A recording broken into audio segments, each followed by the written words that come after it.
Hello, बरं आहे ना माईक की बदलून घेऊ? हॅलो. खरं म्हणजे आयुष्यात कधी थकले नव्हते तेवढे आता थकले.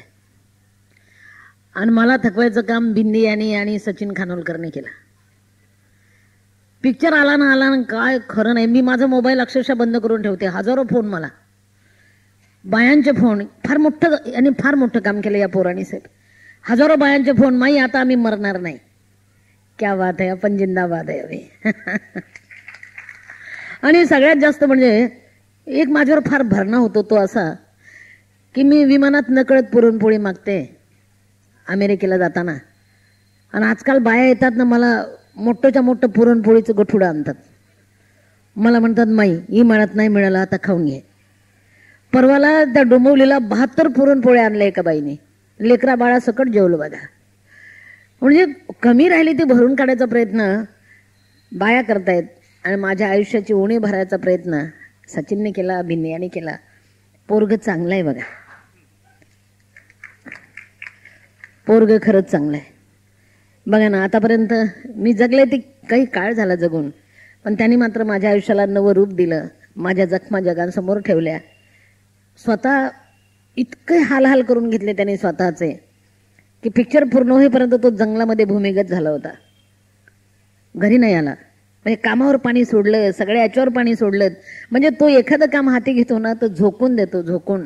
असं या मुंबईचं झोकून दिलेलं लेकरू, इमानदारीनं प्रामाणिकपणे काम करणारं लेकरू, स्वतःच्या जवळचं गेलं तरी चालेल पण दुसऱ्याचं घेणार नाही असं लेकरू म्हणजे सचिन खानोलकर. मी खात्री देते, विश्वास, कारण अनुभव हीच खात्री. मला अनुभव आला ना त्याचा. आणि आज तुमच्यापर्यंत सुद्धा त्याच्यामुळेच आले. म्हणजे माझं भाषण घेणाऱ्यांचे फोन कमी, पण सचिनचेच फोन मला फार होते. टाईट करून टाकलं कराट्याने मला. मग आत्ता कुठे आणि येणार कधी, कुठे निघाले आणि कुठे पोचले.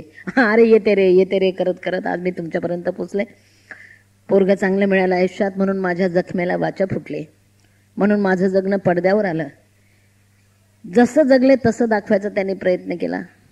अनंत महादेवांनी सुद्धा फार मेहनत घेतली. काम करणाऱ्यांनी सुद्धा झोकून काम केलं.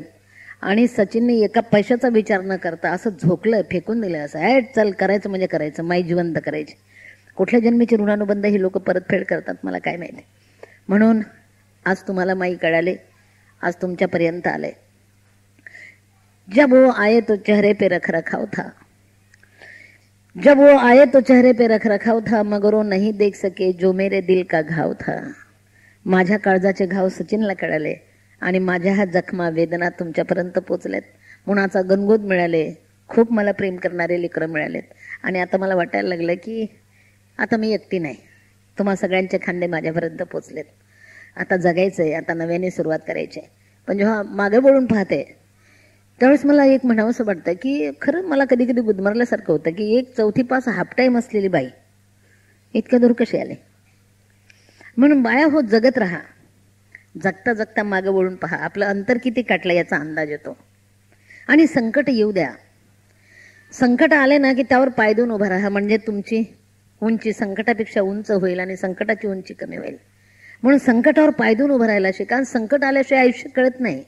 जखमा सहन केल्याशिवाय आपल्याला कळत नाही आयुष्य कसं असतं. नुसते सावली घेऊन नाही चालत, उन्हाचे चटके पण बसावेत. आणि हे तेवढंच खरं आहे की सुरेश भट एका ठिकाणी म्हणतात की जन्मलो तेव्हाच नेत्री आसवे घेऊन आलो. सुरेश भट, जन्मलो तेव्हाच नेत्री आसवे घेऊन आलो, दे तुझी आकाशगंगा बोल मी केव्हा म्हणालो. आसव कुणाला उसने मागायची गरज नाही. घेतला मी श्वास जेव्हा कंठ होता कापलेला. सुरेश भट, घेतला मी श्वास जेव्हा कंठ होता कापलेला, पोळलेला प्राण माझा बोलण्याआधीच गेला. जीवनाची प्रेतयात्रा थांबली जेव्हा स्मशानी. सुरेश भट, जीवनाची प्रेतयात्रा थांबली जेव्हा स्मशानी, घेतला काढून खांदा ओळखीच्या माणसाने. ओळखीचे माणसं खांद्या काढून जातात. आपणच आपले खांदे बळकट केले तर आपण 4 पावलं चालू शकतो, नाहीतर काही खरं नाही. उदाहरणार्थ मी जेव्हा मागवून पाहते तेव्हा मला वाटते अरे मी तर एवढं जगत आले पण माझ्यापेक्षा कितीतरी वाईट जगलेल्या बाया उभ्या झाल्यात ना. माझ्यापेक्षा कितीतरी लिहिणाऱ्या होत्या ना. मी तर आता कुठे 4 ओळी आपलं तुमच्यासमोर पेश करते. आमची बहिणाबाई शाळेतच गेली नाही, बहिणाबाई चौधरी. पण तिने जो शोध लावला अफलातून, बहिणाबाईंनी सांगितलं 9 वारी बहिणाबाई, 4थी पास बहिणाबाई, मी 4थी पास, ती शाळेतच गेली नाही, तोंडच पाहिलेलं नाही. तरी तिने एक शोध लावला की दळायचं जातं दगडाचं असतं. तुम्हाला माहित आहे ना दळायचं जातं? नक्की माहित आहे ना? खरंच माहित आहे ना? प्लॅस्टिकचं नसतं ना? बहिणाबाई अडाणीबाई 9 वारी. दळायचं जातं दगडाचं असतं, त्यात गहू किंवा ज्वारी टाकून ओढलं तर पीठ येतं ना. प्रश्न तिला पडला, ज्या जात्यातून पीठ येतं त्याचं नाव जातं का? उसमें से आता ना बाबा, उसको जाता क्यों बोलता बाबा? येतं ना रे, ज्यातून येतं त्याचं नाव जातं का? याचा मी विचार करायला लागले. आणि बहिणाबाईने अजून एक सांगून ठेवलं की अगं, आसवांची चव खारट असते, गोड नसते, ती चाखायला शिक. आसवांची चव खारट आहे, गोड नाही. आसव जन्मता सोबत घेऊन आलो तर आपण उसने मागायची गरज नाही. आसवांची खारट चव ज्याला कळाली तो अमर झाला. मी माझ्या आसवांची चव चाखत चाखत इथपर्यंत आले. म्हणून बहिणाबाई म्हणते, हे आसवांनो माझी या डोळ्यातून वाहू नका. सुरेश भट त्यांनी तर आसवांचा हात धरून चाललेत. बहिणाबाई, हे अरे रडता रडता डोळे भरले भरले. बहिणाबाई, आसू सरले सरले आता हुंदके उरले. केवढी आकडेमोड केली तिने आयुष्याची. बहिणाबाई, आता हुंदके उरले नाही जीवाले इसावा. अरे आसवा बिगर रडू नको माझ्या जीवा. बहिणाबाई अडाणीबाई, रडू नको माझ्या जीवा तुले रड्याची रे सव. आसू हासव हासव ह्यात संसाराची चव. जर तुला जगायचं असेल ना तर आसवांची चव खारट आहे, ती चाखायला शिक, जगणं सोपं होईल. अडाणीबाई आम्हाला एवढा मोठा उपदेश करते. म्हणजे कोण म्हणते बाया एकदम मागासल्या होत्या? वरचा शोध घेतला होता, लांब टप्प्याचा पल्ला त्यांच्या विचाराचा होता, आणि ते थोडंसं मी जगायचा प्रयत्न करते बरं का. आमचे सुरेश भट, आसवांचा हात धरून चाला, थकू नका. सुरेश भट, आसवांनो माझी या डोळ्यातून वाहू नका. अंतरीच्या वेदना साऱ्या जगा दावू नका. मला जगू द्या. आसव काही वेळ डोळ्यात येतात, नंतर हुंदके येतात, आसव संपून जातात. सुरेश भट म्हणतात, नुसते हुंदके दिले ना जग म्हणाल ढोंग करते. म्हणून मी तुमचा हात धरून चालतो. आसवांनो दगा देऊ नका. सुरेश भट, आसवांनो माझी या डोळ्यातून वाहू नका. अंतरीच्या वेदना साऱ्या जगा दावू नका. हसते आयुष्य माझे पाहुणी माझी दशा. तुम्ही पण हसता होय रे. हसते आयुष्य माझे पाहुणी माझी दशा. का तुम्हीही हसता, का तुम्हीही हसता. हसू नका, हसू नका. आसवांनो माझी या डोळ्यातून वाहू नका. अंतरीच्या वेदना साऱ्या जगा दावू नका. आपण खोल जाऊन पाहिलं ना तर अंतरीचा तळ कळतो. सुरेश भट म्हणतात, अरे माझ्या काळजाचे घाव न लाल होते, मी त्यांना गुलाबी करून टाकले. जा, घाव लाल असतात, सुरेश भटांनी गुलाबी करून टाकले. आणि खरं सांगू, त्याला आता बहर यायला लागला. अरे घावांना बहर आल्यावर क्या बात आहे. सुरेश भट, घाव हे माझे गुलाबी मोहराया लागले. हाय बाजारात माझा हुंदका आणू नका. आसवांनो माझी या डोळ्यातून वाहू नका.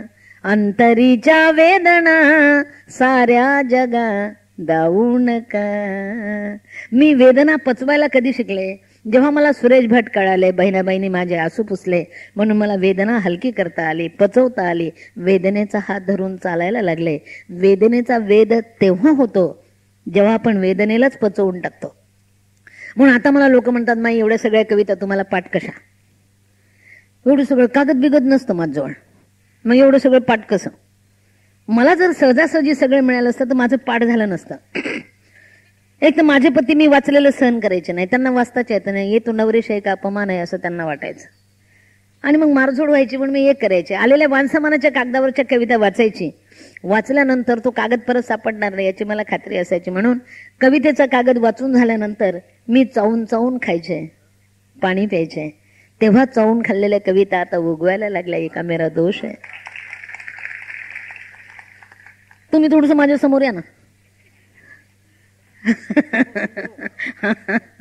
खरं सांगू, मी चावून खाल्लं, पचवलं, आता उगवायला लागलं, खूप जपलं, आत भरून घेतलं, आयुष्यभर कामी आलं बघा.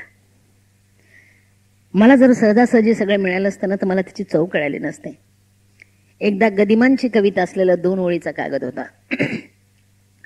पतीला वाटायचं ही वाचते ना, बायको असून वाचते ना, आपण नवरा असून वाचता येत नाहीये, तो खतराबाद आहे. मी चोरून वाचायचे तो कागद. मी उंदराच्या बिळात घुसवून ठेवायचे. मी कवितेचे कागद, माझी देना बॅग म्हणजे उंदराचं बीळ. उंदीर पण लय खतरा, अरे माझे कागद अजून आत घेऊन जायचे. मला लय राग यायचा उंदराचा, पण सापडायचंच नाही. उंदराचं बीळ समजून गदिमांच्या 2 ओळीची कविता, मोठंच्या मोठं बीळ दिसलं, म्हटलं क्या बात है, अपनी देना बँक बढ़ गई. आणि डाव्या हाती घेतलेला कवितेचा कागद मी उंदराच्या बिळात घुसवला. ते बीळ उंदराचं नव्हतं, मुंगसाचं होतं. मुंगसाचं आणि सापाचं हाडवैर असतंय. माझा डावा हात कागद घेऊन आत आलेला, त्या मुंगसाला वाटलं येतो आपला जानी दुश्मन आहे. त्याने माझ्या डाव्या हाताच्या करंगळीला पकडलं, 4 दात खुपसले, मी किंचाळले. त्याने माझी करंगळी सोडली नाही, मी माझा कागद सोडलं नाही. मी कागदासह मुंगसाला बाहेर ओढलं. कवितेच्या ओळी गदिमांच्या अशा होत्या. माऊलीच्या दुधा परी आले मृगाचे तुषार, भुके जल्या ताण्या परी तोंड पसरी शिवार. मी वाचनाची भुके होते, पण गदिमांच्या त्या कवितेच्या ओळीवर माझ्या रक्ताची धार गळत होती, म्हणून मी रक्ताचं अर्ध देऊन वाचलं. त्यामुळे मला विसरता नाही आलं बाबा. खूप मोठी किंमत दिली वाचनाची, खूप मोठी किंमत दिली. आणि मग ते साठवून ठेवलं, सांडू दिलं नाही, खाली पडू दिलं नाही, अलगद उचललं आणि जगायला लागले. पण वाचनाचं नातं माझं तुटलं नाही. तेव्हा वाचन म्हणजे माझा शाप होता, आता वरदान ठरलं. किती परिवर्तन झालं नाही आता वरदान ठरलं. म्हणून एक लक्षात घ्या, वाचताना मी आता नाही काही वाचू शकत किंवा वाचलेलं लक्षात राहत नाही. तुम्हालाही माहिती आहे की आपण मराठी शाळेत असताना वाचलेल्या कविता आयुष्यभर आठवतात, पण कॉलेजमधल्या कविता नाही आठवत. त्यामुळे माझ्या लहानपणी, लहान वयामध्ये जे मी वाचलं ना, ते मला मुखपाठ झालं, पचवलं, खाल्लं. माझ्याजवळ आता तो साठा आहे, मला नवीन घ्यायची गरज नाहीये. पण एक लक्षात घ्या, त्यावेळेसच मला जे काही कळालं ना ते अमर झालं, अमर माझ्यासाठी. त्यातल्या त्यात एक की तेव्हाची सासू आणि आई केवढा बदल आहे. त्यावेळीची सासू सांगायची की बेटा त्याच्या हातावर दही घाल. कालच आपण प्रजासत्ताक दिन केलं ना, परवाला. हातावर दही घालणं त्याला जा म्हण. कर्तव्य दक्ष सासू. त्यावेळीची आई सुद्धा सांगायची, अरे सगळं नसेल माझ्याकडे 2 हस्तक 3रं मस्तक, पण माझं लेकरू आहे ना, त्याचा बाप देशासाठी लढता लढता मेला, उचला याला. काही नसेल तरी एक बाळ आहे ना, घेऊन जा. निधी निधी मी काय देऊ, घरी पडला दुष्काळ, मायभूमीस्तव घेऊन जा माझा, मायभूमीस्तव घेऊन जा हा माझा लाडका बाळ. उचला याला. मी एवढी गरीब नाही आहे, पोटचा गोळा देते ना. पोटचा गोळा देशासाठी दान देणाऱ्या आया होत्या, म्हणून देश उभा आहे, लक्षात घ्या. त्यांचं योगदान फार मोठं आहे. म्हणून आई खचून चालणार नाही, बाई खचून चालणार नाही. म्हणून मी जेव्हा अमेरिकेत गेले होते तेव्हा मला एक शोध लागला. मी अमेरिकेत गेले तेव्हा मला एक शोध लागला की माझ्या देशाला भारत माता म्हणतात. अमेरिकेला मावशी पण म्हणत नाही, आंटी पण नाही. मला लई बरं वाटलं. अरे माझ्या देशाला भारत माता म्हणतात. ज्या देशाला भारत माता म्हणतात त्या देशाची माय थकून चालणार नाही. हा वसा घेऊन मी परत आले बघा. आणि अमेरिकेत जेव्हा मी स्टेजवर चढले ना, तेव्हा खालच्या लोकांनी जोरात आवाज दिला. सगळे मराठी लेकरं होते, देशोदेशीचे. जोरात आवाज दिला, जय महाराष्ट्र. कारण 9 वारी ओनली 1 एकच होतं. मी स्टेजवर चढताना धडधडत होतो, मला काय बोलू काय माहिती. पण मी स्टेजवर चढताना खालून आवाज आला, जय महाराष्ट्र, जय महाराष्ट्र, हमारा 9 वारी लई बेस्ट. अमेरिकेत गेल्यावर कळालं. आणि तिथे मला एक शोध लागला की माझ्या देशाला भारत माता म्हणतात, म्हणून भारताची माय थकून चालणार नाही. डबल ऊर्जा घेऊन मी आले वापस. आणि खरं सांगू, म्हणून मला मग भारताची आई आठवायला लागली, सासू आठवायला लागली. गदी माडगुळकरांच्या 4 ओळी आहेत. त्यावेळीची सासू सुद्धा किती कर्तव्य दक्ष होते. सुनेला सांगत होते, त्याला जा म्हण. आदेश आलाय स्टार्ट इमिजिएटली, त्याला जा म्हण. पण तू जाताना रडू नकोस. तुझ्या डोळ्याला पाणी पाहिलं ना, भावनेपेक्षा कर्तव्य श्रेष्ठच बाळ. तो गलबलेल, कर्तव्याला मुकेल, चुकेल. तो राष्ट्रकार्यासाठी चाललाय. आणि माझं लेकरू देशासाठी लढता लढता मेलं ना, माझ्या दुधाचं चीज झालं असं मी मानेल. जा म्हण त्याला. काय आदेश होता सासूचा नाही. गदिमांच्या 4 ओळी आहेत. दही घाल हातावरी, जा म्हण बेटा. दही घाल हातावरी रणाबाळ जाई, चुडा तुझा सावित्रीचा गडे सून बाई. बेटा तू सत्यवान म्हणून परत येणार आहे, तुझा चुडा सावित्रीचा आहे, त्याला जा म्हण. नको पान उग डोळे नको अशी पाहू, रणांगणी गेले त्याचे वडील दोन भाऊ. दोन भाऊ गेले, हा तिसरा चालला. तुझ्या पोटी येणारा सुद्धा तू हाताला धरून असंच रवाना करायचा, याची नोंद घे बाळ. कसली जगत होती ती माऊली नाही. नको पान उग डोळे नको अशी पाहू, रणांगणी गेले त्याचे वडील दोन भाऊ. रणांगणी लढतो मरतो मराठा शिपाई, चुडा तुझा सावित्रीचा गडे सून बाई. जा म्हण बेटा, जा म्हण. आणि अजून एक कर, माझ्याकडून आपल्या घराण्याचा इतिहास समजावून घे बेटा. काय खोल पावलं उचलत होती आमची माय देशाची, त्याला जा म्हण बाळ. घरानं कुणाचं दे?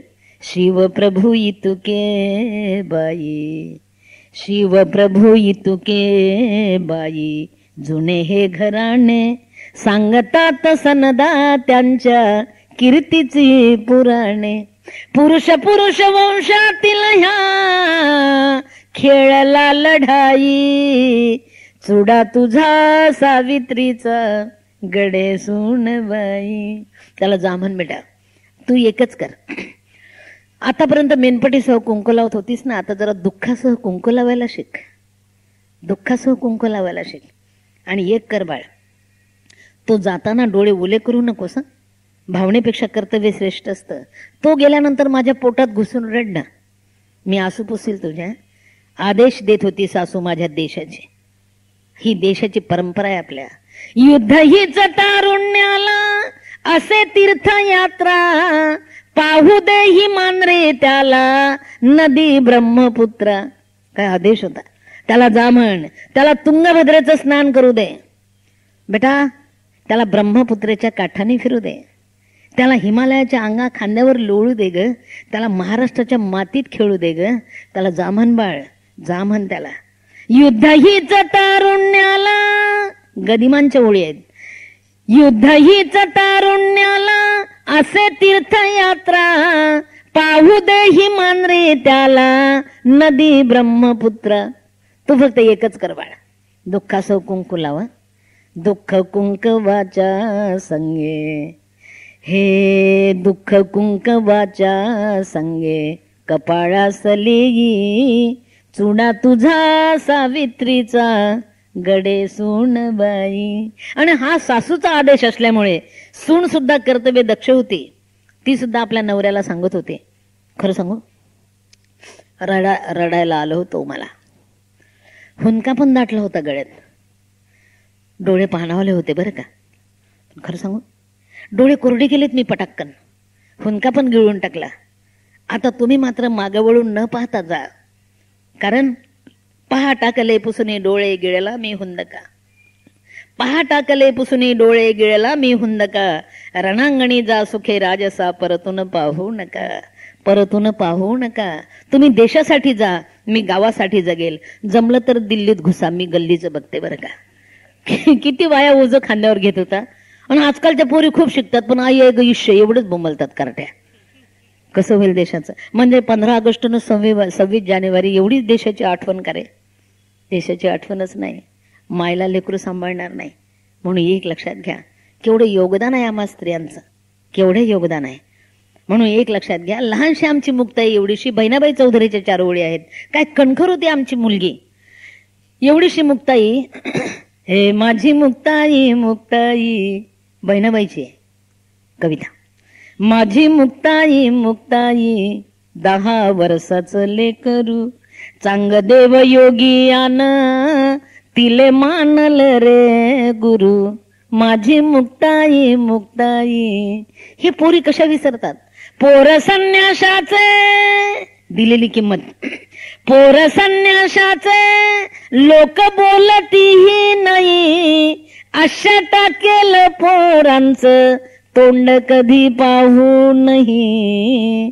माझी मुक्ताई मुक्ताई 10 वर्षाचं लेकरू चांग देव योगियान तिले मानल रे गुरु माझी मुक्ताई मुक्ताई. काय कणखर होती आमची परंपरा. हा, केवढी कणखर होती आमची परंपरा. आजकाल आणि प्रेम सुद्धा करत होते ना लोक त्यावेळेस. विदाऊट प्रेम तर काहीच नव्हतं. आता उदाहरणार्थ बघा ना, आता सुद्धा पोरं प्रेम करतात, शिकले सवरले, जग कळलं त्यांना, पण प्रेम पोरीला सांगतात मेरे ऊपर प्रेम करणे तो उभ्याने मर. एका प्यार का तरीका आहे काय? आमच्या काळात प्रेम केलं नाही. अरे अंडरग्राऊंड प्रेम करत होते पोरं. तुमचं लोक उथळ पाण्याला खळखळाट फार. आमच्या काळात पोरं प्रेम करत होते, पण प्रेमभंग झाल्यावर पोरीला मारत नव्हते किंवा स्वतः मारत नव्हते. ते सांगत होते ये भी कुछ कम नहीं तेरा दर छूटने के बाद, ये भी कुछ कम नहीं तेरा दर छूटने के बाद, हम अपने पास आए दिल टूटने के बाद. तुटल्यानंतर सांदवत होते, जुळवत होते, जगत होते. आणि आजकालचे पोरं पोरीला सांगतात शिकलेले, मैंने तुझसे प्यार किया अबला समझ कर और तेरे बाप ने मुझे पीटा तबला समझ कर. या कार्ट्यांना कळतच नाही. अरे जमली तर प्रीती आहे. शब्द बघा ना, जमली तर प्रीती, संपलं तर प्रेत. काना मात्र वेलांटी उकार बदलतात, शब्द जागा सोडत नाही. टिंब दिलं तर चिंता होते, काढून टाका टिंब त्याची चिता बनते. चिंता या चिता, जगणं मरणं एका टिंबाचा फरक. हे ज्याला कळालं तो अमर झाला रे बाबा. प्रत्येकाला आपल्या आयुष्यात मालकांस आळवायचा असतो, प्रत्येकाला आपल्या आयुष्यात मालकांस आळवायचा असतो. पण भैरवी कधी सुरू झाली नाही कळत रे बाप, भैरवी कधी सुरू झाली नाही कळत. म्हणून एकच करा, आयुष्याची भैरवी जास्तीत जास्त बाईची जात गात असते आणि तुमचा मालकंस भांगडासारखा चालू असते. म्हणून बायांचं योगदान मोठं आहे आमच्या देशासाठी. म्हणून बाया हो, तुम्ही थकलात देश थकेल. तुमच्या खांद्यावर देशाचं ओझ आहे, लक्षात घ्या. तुम्ही थकून चालणार नाही, कारण घरातली माऊली तुम्ही आहात. तुम्ही लेकर तुमच्या नावाने ओरडतात. निसर्गाचा नियम बघा ना. समजा तुम्ही आता घरी जाताना तुम्हाला भीती वाटली, सगळ्यांना सांगते, तुम्हाला आता घरी जाताना भीती वाटली, एखादी गाडी तुम्हाला ठोकणार आहे या काहीतरी प्रॉब्लेम आला या कुठेतरी तुम्हाला अशी भीती वाटली, तर तुमच्या तोंडातून काय येतं? नाही, भीती वाटल्यावर आई नाही येत. धडाकन भीती वाटल्यानंतर अरे बापरे म्हणतो आपण. तुम्ही कधीतरी घाबरला होता, आठवण करा. धडाकन भीती वाटली नाही की अरे बापरे म्हणतो, आणि काळजात कळ उठली, ताप आला, वेदना झाली तर आई आई ग म्हणतो. म्हणून लक्षात ठेवा, बापाचं नातं भीतीशी आहे, आईचं नातं वेदनेशी आहे बाबा, आईचं नातं वेदनेशी आहे. म्हणून माझ्या देशाच्या मायने थकून चालणार नाहीये. तिने जगलंच पाहिजे, तिने भोगलंच पाहिजे. भोगण्यासाठी तिचा जन्म आहे, कारण अख्ख्या देशाची, अख्ख्या संसाराची, अख्ख्या जिंदगीची धुरा तिच्या खांद्यावर आहे. म्हणून एक लक्षात घ्या, तिने जगलं पाहिजे, तिने जगलं पाहिजे. एक फरक सांगते तुम्हाला मुलामधला आणि मुलीमधला. समजा उदाहरणार्थ तुमच्याकडे 2 पाहुणे आले बाया, हो, ते बाबा घरात नसते, ते बाहेर बोंबलत फिरत असतं. त्याचं नाव माणूस, आई घरात असते. 2 पाहुणे आलेत, योगायोगाने रुपया एकच आहे. आई पटकन पोराला पकडते, ती पण पोरांकडे जास्त ओढलेली असते. हा, पोरींकडे नंतर दुय्यम स्थान तिचं. बाया हो, हे खरंय. ती पटकन अगोदर पोराला पकडते, जवळ घेते आणि त्याला सांगते बेटा 1 रुपयाचं दूध घेऊन ये जा. खरं सांगा, पोरग पटकन जातं का? आता माझ्याजवळ कोणी बोलू नका बरं का, माझं चुकल, बसू द्या. आता माझ्याजवळ वर घ्या, मधल्या बायांना दिसत नाही.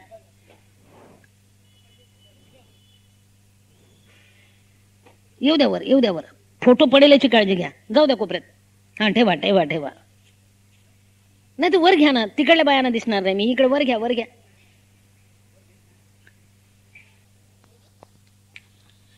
आता मला डिस्टर्ब करू नका, माझं चुकल सुटल, मग पकडता नाही येणार. 2 पाहुणे घरात आले, आईची जबाबदारी बघा. ती पटकन पोराला पकडते आणि सांगते बेटा 1 रुपयाचं दूध घेऊन ये, तुझा बाप घरी नाही, लवकर जा, पटकन ये. पोरग खरंच पटकन जातं का बाया? खरं सांगा, पोरग असं कधी चांगलं असतं का? तुम्ही सांगितलं पोरग पटकन गेलं, असं कधी झालं का?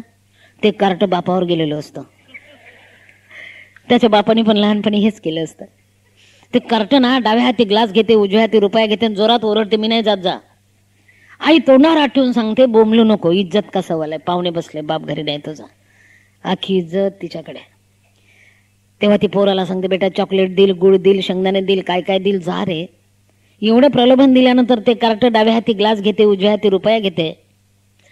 नंतर डाव्या हाती ग्लास घेते, उजव्या हाती रुपया घेते, धरबदल करत करत पाहुण्यांच्या जवळून जाताना जाणून बुजून पाहुण्यांच्या जवळून जाते, पाहुण्यांकडे डोळे काढून बघते आणि पाहुण्यांच्या जवळून दुधाला जाताना ते रुपया ठोकत जाते, ग्लासाला ठोकत जाते रुपयाने, ठाण ठाण ठाण ठाण. दुधाला चाललो लेको, पाहुणे आलात ना, बसा मी दूध आणतोय. म्हणजे माझ्या बापाच्याकडे दूध नाही हे ते ठोकत जाऊन सांगते, दूध आणतोय बसा. हे पोरगे करतात. पोरीला सांगा बरं, हाच तर फरक आहे. पोरीला सांगा बेटा 1 रुपयाचं दूध घेऊन ये जा, पोरगी आरडाओरडा करत नाही. ही वस्तुस्थिती आहे. ती डाव्या हातात रुपया घेते, कच्च पकडते, तिला न सांगता कळते की दुसरा रुपया नाही. हे न सांगता जिला कळते तिचं नाव मुलगी आहे. ती डाव्या हाती कच्च रुपया पकडते, उजव्या हाती ग्लास घेते, पाहुण्यांच्या जवळून जाताना खाली मान घालते आणि दुधाला जाताना फाटक्या फ्रॉकमध्ये ग्लास झाकून नेते, कच्च झाकून नेते. पाहुण्याच्या बापाला कळू देत नाही की आपल्या बापाच्याकडे दूध नाही. कार्ट ठोकत जाते, पोरगी झाकून नेते. म्हणून एक लक्षात घ्या, बापाची गरिबी झाकायसाठी मुलीचा जन्म आहे, देशाची वेदना झाकायसाठी महिलेचा जन्म आहे बाबा. म्हणून मुलीला पोटात मारू नका, मुलीचं बलिदान देऊ नका, मुलीला खतम करू नका. मायला लेकरू सापडणार नाही जर बाई नसेल तर. बाई नाही तर काही नाही रे बाबा. 2 दिवस जर बाई माहेरला गेली परत आली तर घराचं चांगलं असतं का? रणांगण झालेलं असतं, फळीवरचे भांडे बाहेर, सांडलेलं पाणी, तुटलेला झाडू, खतरा असतो ना. ज्या घरात बाई नसेल त्या घरात कधी प्रसन्नता नसतं. म्हणून एक लक्षात घ्या, आई म्हणजे घराचं मांगल्य आहे, बाप दाराचं अस्तित्व आहे. जर बाप घरात नसेल ना, ज्या घरात बाप नसेल त्या दारावर कोणीही दगड मारतं. म्हणून आम्हाला माय आणि बाप दोन्ही हवे असतात, त्याशिवाय पर्याय नाही. हे 2 खांब आहेत देशाचे. आणि अजून एक लक्षात घ्या, बापाचं योगदान पण कमी नाही. कृष्णाला जन्म देवकीने दिला, पण टोपल्यामध्ये घेऊन नंदाच्या अंगणात काटेगुटे तुडवत गेला तो कोण होता? बाप होता, वसुदेव. रामाला जन्म कौशल्याने दिला, पण वनवासात राम गेल्यानंतर राम राम करत जीव सोडला तो कोण होता? दशरथ बाप होता. म्हणून आम्हाला माय आणि बाप दोन्ही हवेत. बाप नसेल त्या दारावर कोणी दगड मारते, आणि घरात माय नसेल तर स्मशानवत घर होते. लक्षात ठेवा, आम्हाला माय आणि बाप दोन्ही हवे रे बाबा, दोन्ही हवे. म्हणून एक लक्षात घ्या, कधी कधी मी एक गणित सांगते. गणित सायकल माहिती आहे का? सायकल बाया हो, सायकल माहिती आहे का? पायडल माराची सायकल. खरंच माहिती आहे का? सायकल म्हणजे आपला संसार आहे. हा, सायकलला चाक किती? 2. खरं सांगा, सायकलला चाक 2. आता महत्वाचं, पुढचं चाक कुणाला द्यायचं? त्यांना द्यायचं की आपण घ्यायचं? पुढचं चाक आपण घ्यायचं की त्यांना द्यायचं? पतीला. पुढचं चाक खरं सांगा, मनातलं सांगा, धाकाने सांगू नका. पुढचं चाक कुणाला द्यायचं? अरे बाया लई हुशार. कारण पुढचं चाक त्या त्यांनाच देतील, कारण त्यांना माहित आहे आपण जर पुढचं चाक घेतलं तर त्यांच्या मागच्या चाकावर लक्ष ठेवता येत नाही, गडबडी हो सकते पीछे के पीछे. कुठं पण बोंबलत जायला म्हणाल मी इथंच होतो. बाई लई हुशार. म्हणून ठरलं, पुढचं चाक त्यांचं, मागचं चाक आपलं. गणित करा बरं. चैनसह पायडल कुठल्या चाकाला?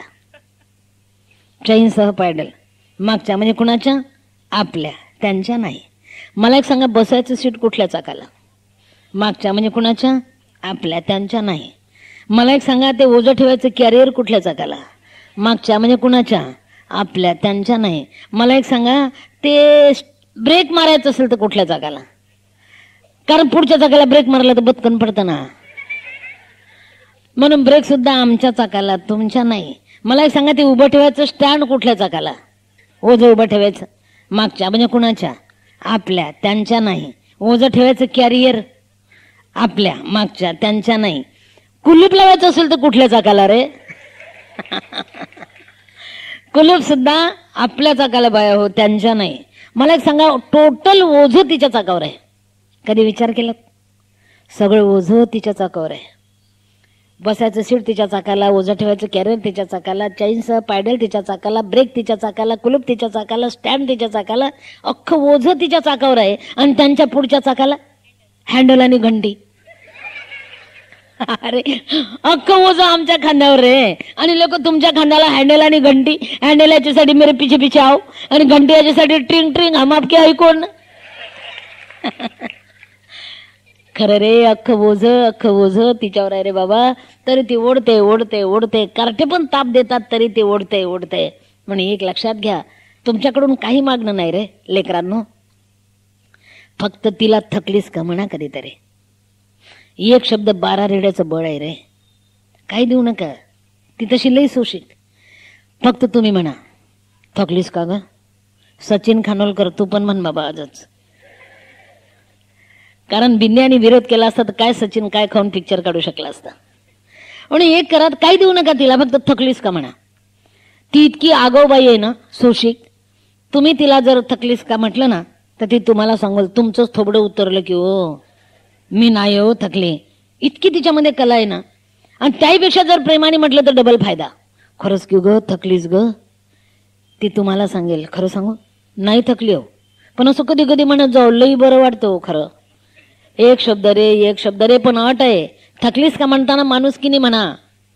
परवाला मी निफाडला गेले आणि सांगितलं थकलीस का म्हणा, एक मोठाच्या मोठा पेलवान उठला. त्याला वाटलं सुबह शीघ्रम आताच प्रयोग करून टाकू. ते ताडताड घरी गेले. बायकोला म्हटलं इकडे ये. ती घाबरतच आली. म्हटलं तुझ्या आईला तुझ्या थकलीस का? असा ट्रिपल पोलिओ दिल्यावरती थकल का? प्रेमाने म्हणा रे, प्रेमाने म्हणा रे. प्रेमाने देश बांधा, प्रेमाने जगणं शिवून काढा. एकरूप व्हा बेटा. टाके घाला सुख दुःखाचे रे, त्याची गरज आहे. म्हणून तुम्हाला सांगते बाया हो, काही होऊ द्या, लेकरं तुमच्या मागे आहेत. बापाकडे जाताना आईचा वशिला असतो.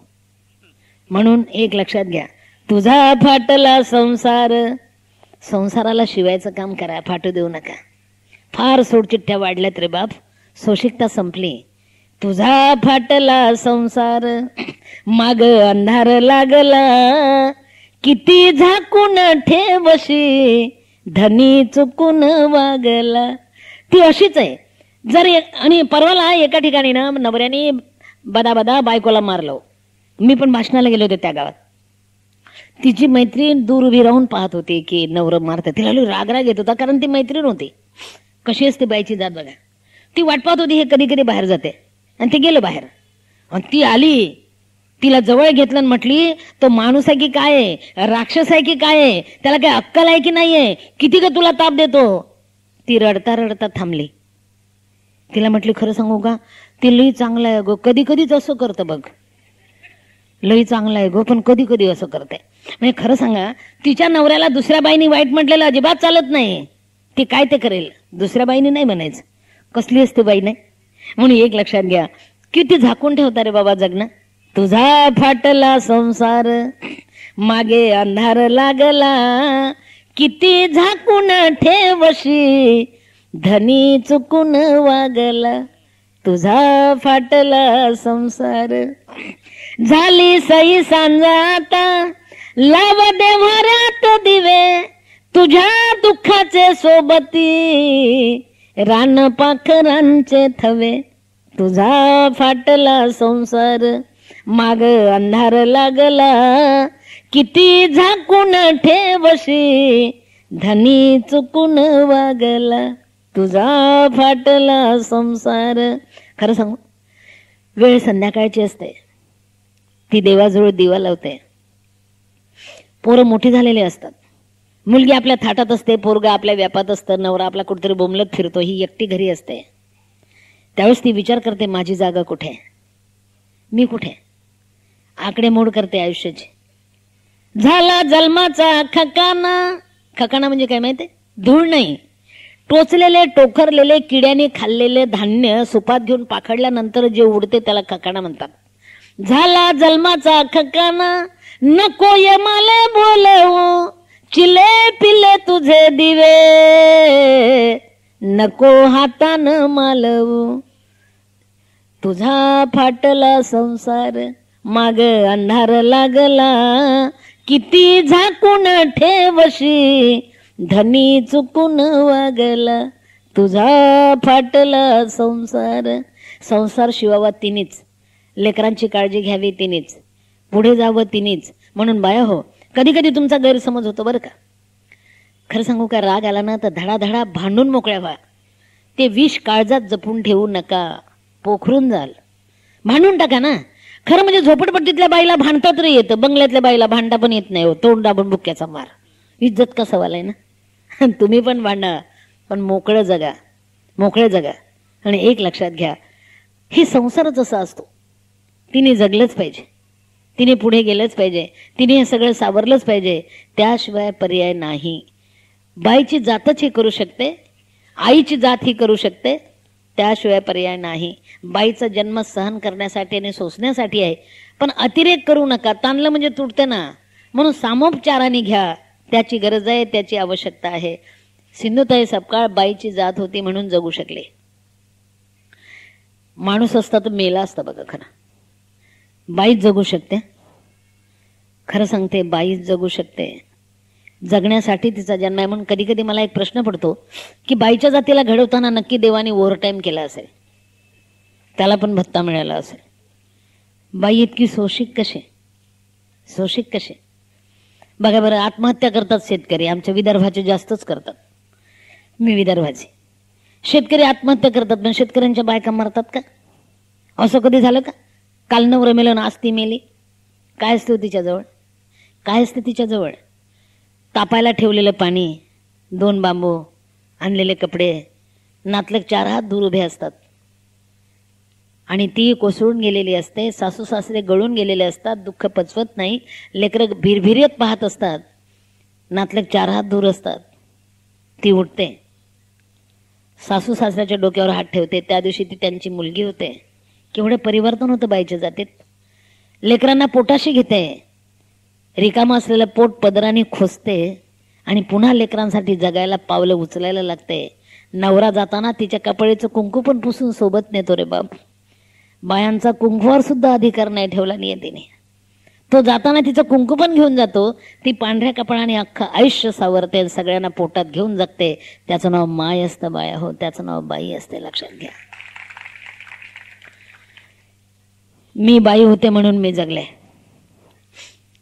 मी जर बाई नसते ना. आणि एक उदाहरण बघा ना, जर बायको मेली ना तर नवरा दुसरी बायको लगेच करतो. हम तुम्हारे तुम हमारे 50-50. आइए वेलकम सुस्वागतम. नवरा मेला असेल ना, 2 लेकरं असेल तर बायको दुसरं घरदार करत नाही. ती लेकरासाठी कापरासारखं जळत असते. त्याचं नाव माय असते बाया हो, त्याचं नाव माय असते. म्हणून आम्ही चुकून चालणार नाही, आम्ही फापलून चालणार नाही, आम्ही थांबून चालणार नाही. पण तुमच्या रस्त्यामध्ये ना फुलं कम काटे जादा आहेत. काटेच फार. बाईच्या जातीला जगताना काटे हे सहन करावेच लागतात. माझ्या पायाखाली पण काटेच होते ना. किस गली में खसखस सिंधुताई सपकाळ, काटेच होते. मी आले ना चालत, वाटेवर काटे पाया नवाने. मी तर 17 वर्ष चप्पल घातली नाही, आता घालायला लागली. तुम्हाला चप्पल घालून भाषण पण देता येत नाही, आदत हो गई ना अनवानी. वाटेवर काटे पाय नवाने, परी काळ जात माझ्या जनाईची गाणी. वाटेवर काटे, वाटेवर काटे. काट्यांशी दोस्ती करा. रेवरन टिळकांच्या 4 ओळी आहेत. रेवरन टिळक.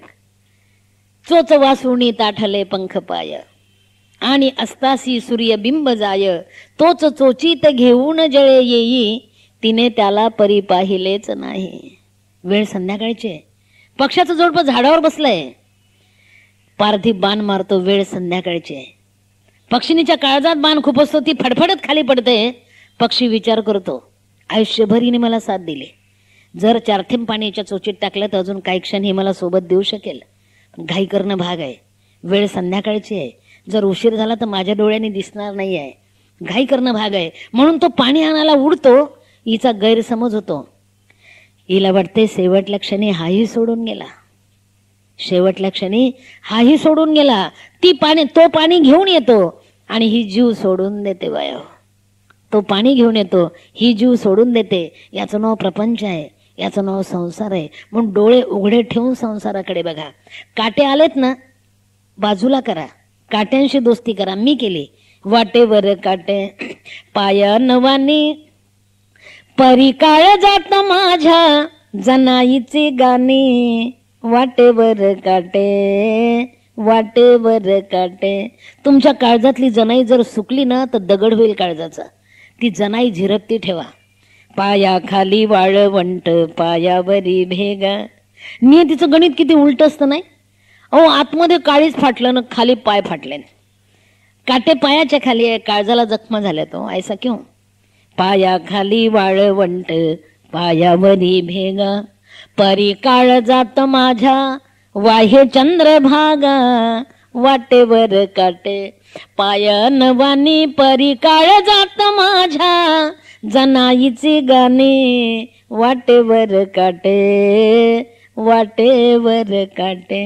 काटे असतात, आपल्याला चालायचं असतं, हळूच बाजूला करा, नाही तर त्यांच्याशी दोस्ती करा, पण जगायला शिका, जगा. मुखी माझ्या ज्ञानेशाची ओवी लढीवाळ, पोळा जळा, लढीवाळपणा सोडू नका. तेवढंच भांडवल आहे आपल्याजवळ, कारण आई आहे आपण माऊली, आम्हाला माऊली म्हणतात, आम्ही माफ केलंच पाहिजे. मुखी माझ्या ज्ञानेशाची ओवी लढीवाळ, नामयाची विना माझी, नामयाची विना माझी, तुकोबाचे टाळ वाटेवर काटे, पायनवानी परी काळ जात माझ्या, जनाईची गाणी वाटेवर काटे, वाटेवर काटे. हे काटे कुणाच्या वाट्याला मुठभर येतात, कुणाच्या वाट्याला उंजळभर येतात, पण एक लक्षात घ्या, फुलांच्या पायघड्यावरून चालताना आता मला हार मिळतात हो, पण हार मिळाले की प्रहार आठवतात, प्रहार सहन केल्याशिवाय हार मिळत नसतात. म्हणून फुलांच्या पायघड्यावरून चालताना काटे बोचले तर सहन करायला शिका. बाया हो, फुलांच्या पायघड्यावरून चालताना काटे बोचले तर सहन करायला शिका, कारण काट्यांना फक्त बोचणंच माहिती असतं, काट्यांना फक्त बोचणंच माहिती असतं, वेदना कळत नसतात.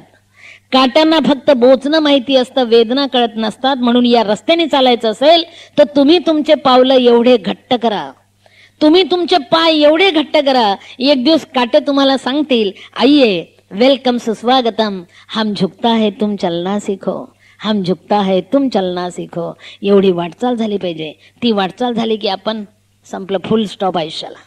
मी सुद्धा काट्यावरूनच चालत आले ना, वाटेवर काटे पायनवानी परी काळ जात माझ्या, जनाईची गाणी वाटेवर काटे. मुखी माझ्या ज्ञानेशाची ओवी लढीवाळ, मुखी माझ्या ज्ञानेशाची ओवी लढीवाळ, नामयाची विना माझी, नामयाची विना माझी, तुकोबाचे टाळ वाटेवर काटे. पायनवानी परी काळ जात माझ्या, जनाईची गाणी वाटेवर काटे, वाटेवर काटे. काटे असणारच आपल्या आयुष्यात, त्याला उचलून ठेवा, माफ करा त्याला. प्रहार आणि हार सोबत चालतात हातात हात घालून, त्यामुळे हार मिळाले की प्रहार आठवणारच. खरं सांगू, फुलांच्या पाकळ्या गळतात, काटे मात्र टणक असतात बाया. आपली जिंदगी पण जरा टणक करूया, चला आगे बढो, पीछे मुडने का नाही, मरने का भी नाही. जा, मी जगले तुम्ही जगा. मी तर हाफ टाइम 4थी पास. खरं सांगू, मी जरी 4थी पास असेल तरी मी एक पुस्तक लिहिलं, ज्याच्यावर सिनेमा निघाला, सचिनने काढलाय, बिनियाने. मी पुस्तक लिहिलं, माझ्या पुस्तकाचं नाव मी वनवास आहे, पण आश्चर्य म्हणजे मी लिहिलेलं पुस्तक कर्नाटकात 10वीच्या अभ्यासक्रमाला आहे. माझं पुस्तक कर्नाटकात, इंग्रजीचा डंख नावाचा धडा, माझं पुस्तक कर्नाटकात 10वीच्या अभ्यासक्रमाला आहे, महाराष्ट्रात नाही आहे. नववारीला सन्मान कधी दिला हो महाराष्ट्राने? कर्नाटकात 10वीच्या अभ्यासक्रमाला पुस्तक आहे, पण महाराष्ट्रात नाही आहे. याचं कारण, ह्या महाराष्ट्रात मोठं व्हायचं असेल तर मरावं लागतं बाबा. ह्या महाराष्ट्रात मोठं व्हायचं असेल तर मरावं लागतं. मेल्यानंतर माणसं जिथे मोठी होतात त्याचं नाव महाराष्ट्र, त्याचं नाव महाराष्ट्र. म्हणून लक्षात घ्या, सोन्यासारखे माणसं मातीत गेले म्हणून मातीचं सोनं झालं आमच्या. सोन्यासारखे माणसं माती मोल झाले, मातीत गेले, नव्याने उगवले, मातीचं सोनं झालं, याचा मला अभिमान आहे. म्हणून एक लक्षात घ्या, मी रडत बसले नाही, नाही, जगत राहिले, जगत राहिले, अनाथांची माय झाले. पण खरं सांगते, मला अनाथांची माय व्हायसाठी सुद्धा काही पर्याय नव्हता. म्हणून तुमच्यावर संकट आलं तर हारू नका, खचू नका, जगायला शिका. पिक्चर मध्ये 12 वर्षाची दाखवली सिंधुताई सपकाळ, पण माझं लग्न 9व्या वर्षीच झालं होतं. सचिनला भीती वाटली, लय लहानशी दाखवली तर उगं नकोच, ते बोमाबोम होईल. मी समाज व्यवस्थेचा बळी आहे. सचिनने केलं मी ऐकलं बरं, कारण मी सांगितलं ते त्याने ऐकलं, तडा दिला नाही. माझं लग्न झालं तेव्हा मी 9 वर्षाचे होते, माझे पती 35 वर्षाचे होते. खतरनाकच मॉडेल होतं, मोठंच्या मोठं. क्या खतरा बात आहे ना. मी नांदायला गेले तेव्हा 11 वर्षाचे होते. माझ्या पतीने मला हाकलून दिलं तेव्हा मी 20 वर्षाचे होते. गरोदर होते. पतीने पोटावर लाथा मारल्या होत्या, मी बेहोश होते. बायो मी जगले, तुम्ही जगा. मला ओढत ओढत गायच्या गोठ्यात नेऊन टाकलं होतं. बेहोशीत बाळ झालं होतं मला. ह्या महाराष्ट्राची पहिली माय असेल जिने जन्म दिलेल्या स्वतःच्या बाळाची जन्मनाळ दगडाने तोडले. आणि सचिनने तसंच दाखवलं चित्रपटात. इकडं तिकडं सुद्धा हलू दिलं नाही तो प्रसंग. अशी माय झाली नाही ना, होऊ नये ही माझी इच्छा. ही सिंधुताई सपकाळ जिने स्वतःच्या बाळाचं जन्मनाळ दगडाने तोडलं, नाळ गाडून टाकलं, बाळ जवळ घेतलं. पतीच्या दारात 8 दिवस बसले होते. वाटत होतं आशायाम परम दुःखम, भगवद्गीतेत म्हटलंय ना. मला वाटत होते काहीतरी खायला देतील. जायचं चिनपट. आणि मी कटाकटा ती अंधारात उभी राहायची, कोणी पाहू नये म्हणून. बाईनीच बाईची कीव केली, लक्षात घ्या. ती अंधारात उभी राहायची आणि मी कटाकटा तुकडे तोडून चिनपटातलं पाणी प्यायची, पटकन देऊन टाकायची. सगळं माझं आयुष्य चित्रबद्ध नाही करता आलं, फक्त टप्पे घेतले सचिनने, महत्वाचे.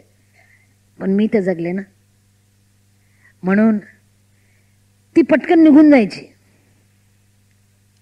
आणि मी उद्याचा विचार करायची, कल की बात खुदा के हात. 8 दिवस बसून होते मी. 9व्या दिवशी मी उठले, चालायला लागले. माझ्या सासरचे लोक मागून दगड मारत होते, मी येऊ नये म्हणून. मी कुणालाही नको होते. मागून दगड मारत होते, मी येऊ नये म्हणून. मी चालत होते. किती बदल झाला जगल्यावर. तेव्हा मी येऊ नये म्हणून सासरचे लोक दगड मारत होते, आता मी यावं म्हणून तुम्ही वाट बघताय की नाही. आंबे कोळी आहे की नाही. हे जगल्यानंतर घडलं. मी जर तेव्हा थांबले असते तर एवढं सगळं झालं असतं. आईकडे गेले, सासरला फुल स्टॉप दिला. दगड खात खात आईकडे गेले. आईने सांगितलं माझ्या दारात येऊ नको, नवऱ्याने सोडलंय. सख्खी आई. खरं सांगा बाया हो, 20 वर्षाचं वय, अंगावर धडाचं पातळ नाही, गाठ पाडलेलं पातळ आहे. 10 दिवसाचं बाळ पदरात आहे, ते कुठे जाईल. आणि बाईची जात. सासर माहेर संपलं ना. आणि ज्या बाईचं सासर माहेर संपतं ना, तिला कुठलाही गणगोत परिचय देत नाही. मी 10 दिवसाचं बाळ घेऊन चालत चालत चालत फिरत होते. हातापायात गोळे आले म्हणून समोरची उभी असलेली रेल्वे मला दिसली, मी रेल्वेत जाऊन बसले. रेल्वे सुटली. मला घरच नव्हतं ना, घरच नव्हतं. रेल्वे सुटली, मी रेल्वेत. मला जायचं जागा पण नव्हती, कोणी वाट पाहणारं पण नव्हतं. पण टीसीने लय ताप द्यायचं. ए बाई, तिकीट नाही, तिकीट विदाउट तिकीट. हा बाबा, उतरो नीचे, उतरो नीचे. अरे उतरो तो उतरो, दुसरी गाडी आपल्या बापाचीच. ये नाही और सही. हरले नाही, थांबले नाही, थकले नाही, दुसरी गाडी जिंदाबाद. किती गाड्या बदलायची. आता मला लोक म्हणतात, माई तुम्ही समाजसेवक कसं तिकडे कसं वळलात. अजिबात वळलेली नाही. मी रात्रीला मी रेल्वेत बसल्यानंतर मला कळायचं मला भूक लागली आहे. मी तेव्हा गाणं म्हणायची. हे आता जे गाणं बिणं मी म्हणते ना, मी खरं रडगाणं गात होते, पण रड संपलं ना, गाणं शिल्लक राहिलंय. का मेरा दोष आहे. मी रडगाणं गायची आणि मला भूक लागली म्हणून लोकांनी मला भाकरी तुकडा द्यायचा. गाणं म्हणायची मी रेल्वेत. तेव्हा गाणं म्हटलं, खाणं मिळालं. आता भाषण दिल्यावर राशन मिळतं बाबा. प्रगती झाली बाबा. पण खरं सांगू, टीसीने हाकलल्यानंतर मी गाड्या तर बदलायची, पण आध्यान रात्री सगळी बाळी बागडी बंद झाल्यावर मी खाली उतरायचे. खरं सांगू, मला माणसाची भीती वाटायची. बाईच्या जातीला किती भीती असते नाही. मला असं वाटायचं 4 लोकांनी मला आता उचलून नेलं तर माझं रक्षण कोण करणार. मग मी आधान रात्री सगळी बाळी बांगडी बंद झाल्यावर ते कुठल्याही स्टेशनवर जायचे, अंधारात बसायचे. पोलिसांनी सुद्धा लई ताप द्यायचं मला. एक गठुडं मत जवळ भाकरीचं. ए बाई, इधर नाही बैठने का, उधर जाने का, उधर भी नाही बैठने का. त्यावेळेस पोलिसाला सुद्धा हाकलत होतं. आता मी स्टेशनवर जाते शोधायला, कुठे लेकरू पडलाय का, कोणी टाकलाय का, एखादी बाई रडते का. जरा सफारीने जाते, त्यामुळे क्वालिटी बदल गई बाबा. आई आई पोलीसवालेच म्हणतात. तेव्हा हाकलून देत होते, आता जवळ घेतात, या म्हणतात, माई म्हणतात. किती जमाना बदलतो. पण जगल्यानंतर म्हणून एक लक्षात घ्या, मी अध्यान रात्री स्टेशनवर उतरायचे. नकळत समाजसेवा झाली माझ्याकडून, जाणून बुजून नाही. माझी ताकद पण नव्हती, अवकात नव्हती, माझी पात्रता नव्हती, माझं कुठलं बळ नव्हतं. अहो, जे पोटाच्या भाकरीसाठी भीक मागते ती काय समाजसेवा करेल? वय 20 वर्षाचं. पहिले तर सगळ्या स्वतःचीच भीती होती, तर आधार रात्री मी अंधारात बसलेली असायची, भाकरीचं गठुडं असायचं, खायची हिंमत नसायची. आणि अध्यान रात्री एखादा थकला भागला म्हातारा भिकारी जोरजोरात रडायचा.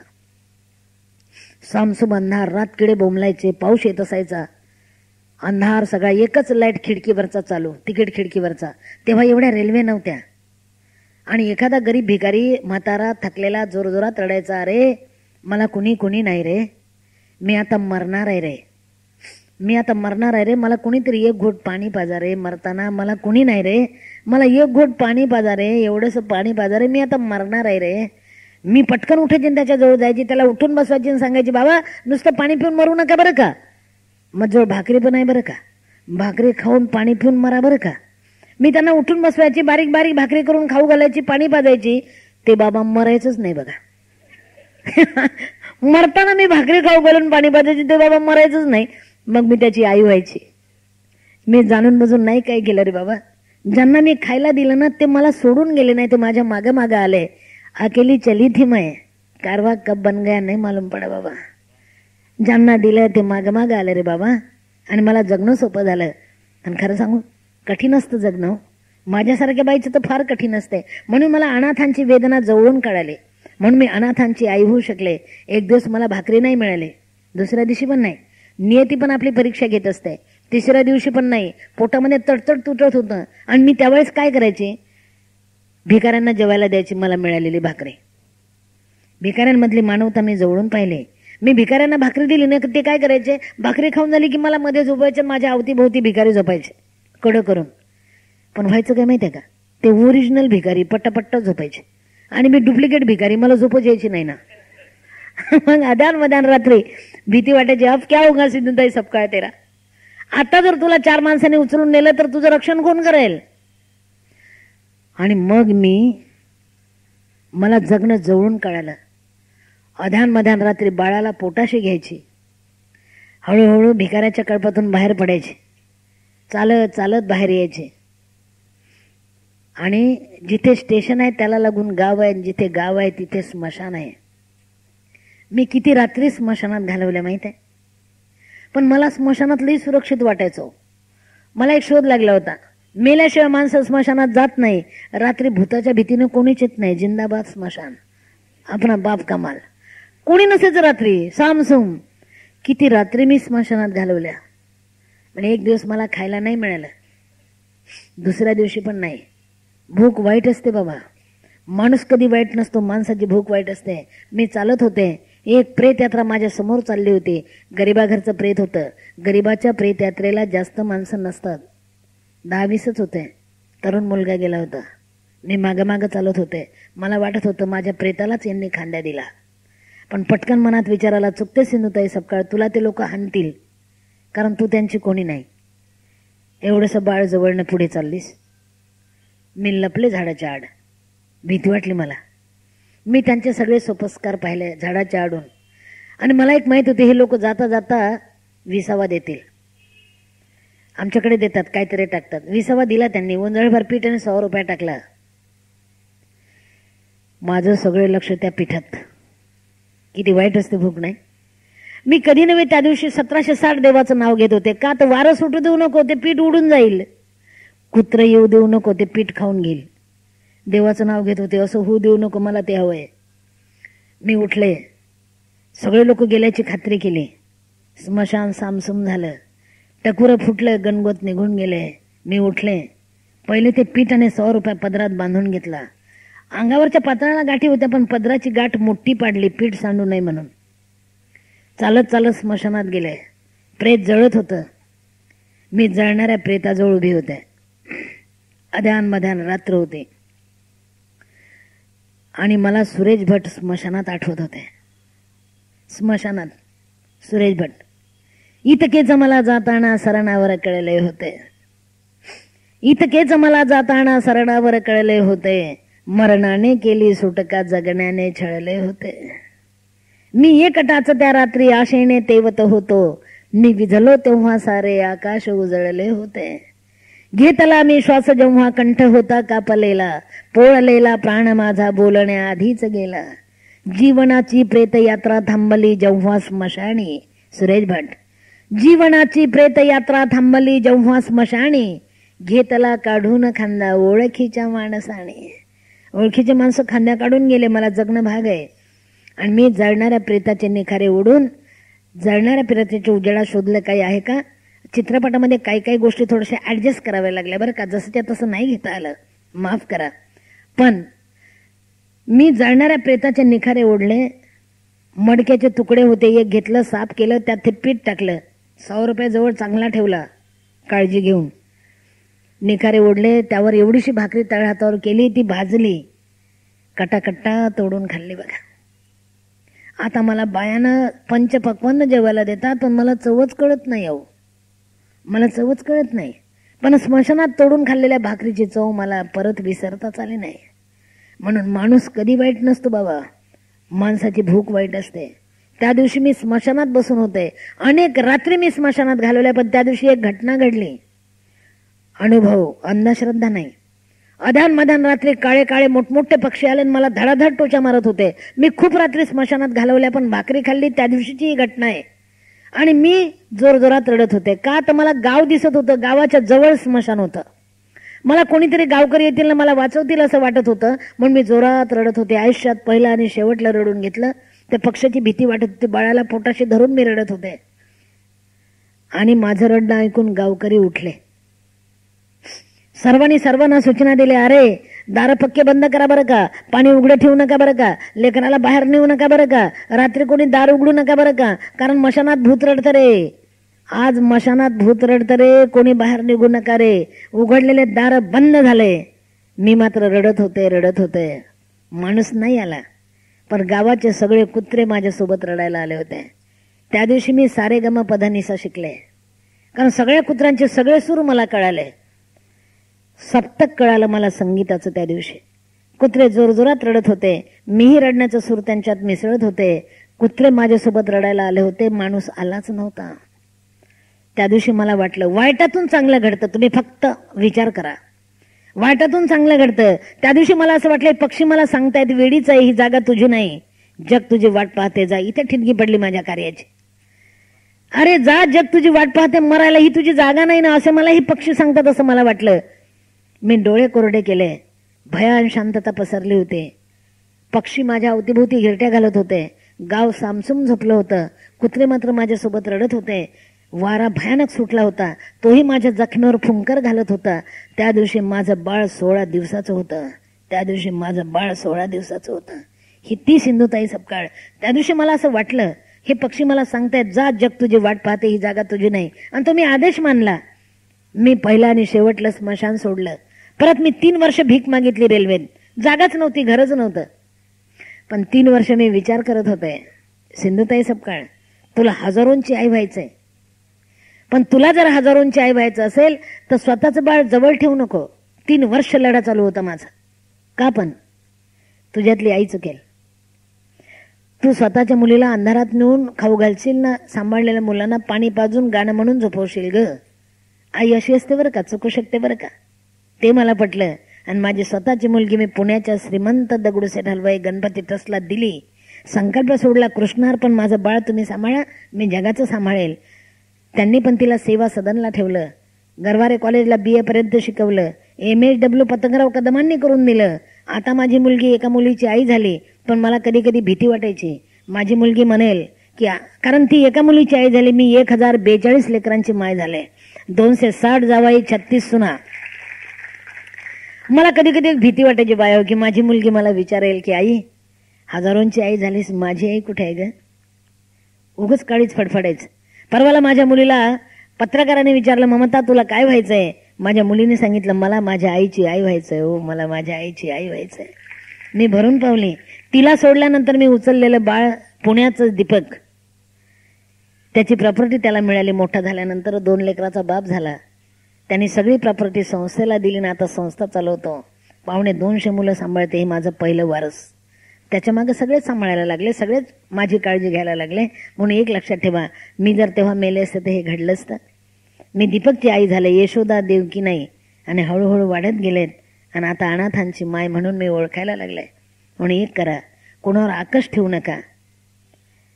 माफ करा वया हो, तुमचं काळीज माऊलीच आहे. माफ करा. ज्ञानेश्वरांना माऊली म्हणतात. माफ करा. जगावर राग नाही ठेवला त्यांनी, सगळं माफ केलंय. जा आणि माऊली झालेत. आणि जे खळाची व्यंकटी सांडो, अरे माझ्या माझ्या देशवासियांना माफ कर. मी पण माफ केलं. जा. खरं सांगू, मी माझ्या पतीला माफ केलं. क्या खतरनाक बात आहे नाही. मी माझ्या पतीला माफ केलं. सासरच्या लोकांनी माझा सत्कार केला. सासरच्या लोकांनी. आणि माझ्या पतीच्या अध्यक्षतेखाली सत्कार होता. अध्यक्षपती आयला तिच्या मारीले का अध्यक्षपती सत्कार माझा. आणि सासरचे लोक मला घ्यायला आले होते. मला 5 फाउंडेशन पुरस्कार मनमोहन सिंग जास्त मिळाला. आणि सासरचे लोक माहेरचे लोक मला घ्यायला आले. माणूस मोठं झालं की लय गणगोत भेटतात. मी ओळखलं नाही. त्यांनी सांगितलं बाई मी तुझा भाऊ. म्हटलं आता 50-50 खाऊ. सांभाळून दुधाने तोंड फोडलं, ताक पण फुंकून प्या.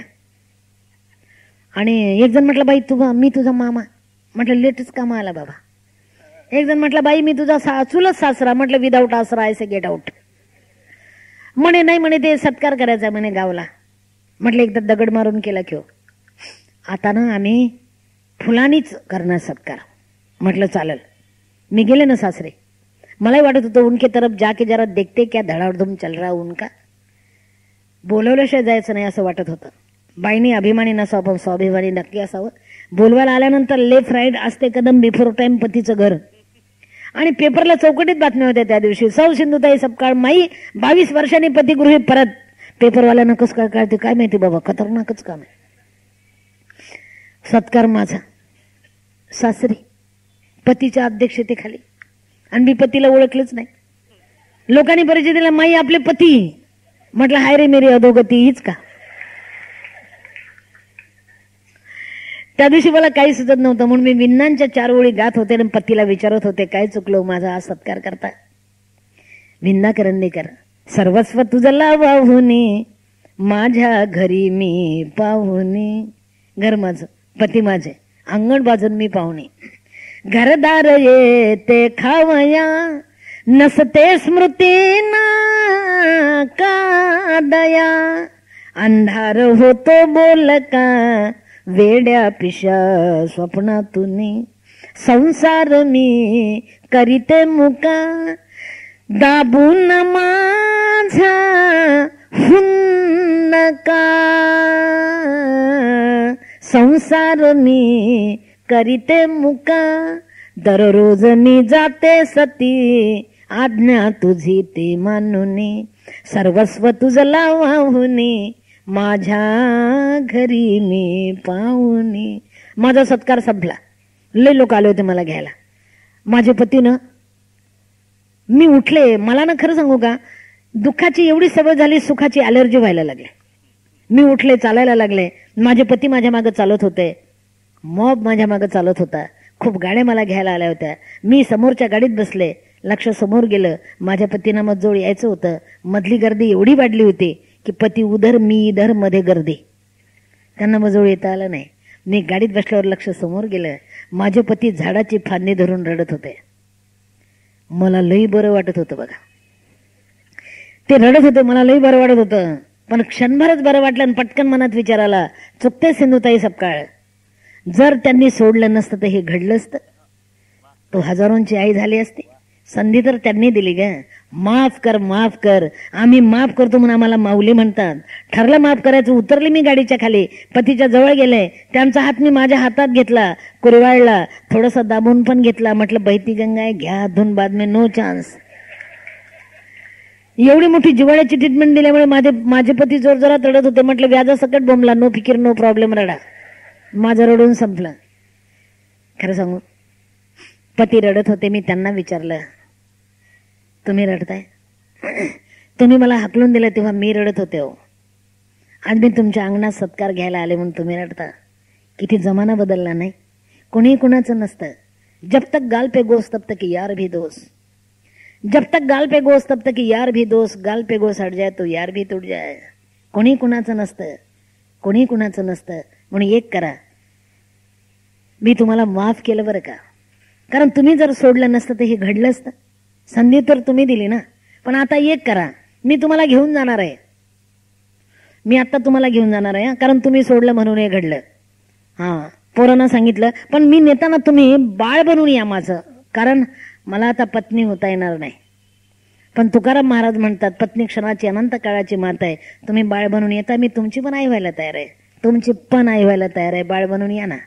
पोरांना सांगितले, पार्सल कोठावर गाडी में डाल, कार्ट्याने धाडधूड टाकलं गाडीत. आता पती माझ्या संस्थेत आहेत. आणल्यावर ते पोरांना परिचय दिला, बेटा हे माझं सगळ्यात मोठं खतरनाक बाळ, आता यांचा सांभाळ तुम्ही करा बरं का. कधी कधी पती माझे आभार मानतात. मी त्यांना सांगते, आवाज करने का नहीं, पिन ड्रॉप सायलेंस. अभी यहाँ हमारा हुक्म चलता है बच्चे, आपका नहीं. मी जेव्हा भाषणाला बाहेर येते ना, तेव्हा माझे पती एकटक माझ्याकडे पाहत असतात. आणि मला असं वाटतं हे असं तर म्हणत नसतील. गदिमांच्या 2 ओळी आहेत बाबूजीने गायलेल्या, एकटक पाहत असतात. मला आठवते गदिमांच्या 2 ओळी बाबूजीने गायलेल्या, हे असं तर म्हणत नसतील, एक वार पंखावरून फिरव तुझा हात, एक वार पंखावरून फिरव तुझा हात, शेवटले घरटे माझे तुझ्या अंगणात, शेवटले घरटे माझे तुझ्या अंगणात. मी माझ्या पतीला शेवटलं घरटं दिलं. बाया हो, तुमच्या काळजाचं घरटं साबूत ठेवा, पिसं विस्कळीत होऊ देऊ नका, एक एक पीस सांभाळा, कारण देशाला आपल्या काळजाच्या घरटेची गरज आहे. आपल्या काळजाच्या उभेने देश उभा राहणार आहे. म्हणून आपण सुकून चालणार नाही, काळजाचा दगडून चालणार नाही, कारण आपण माऊली आहोत. माफ करणं हाच आपला धर्म आहे.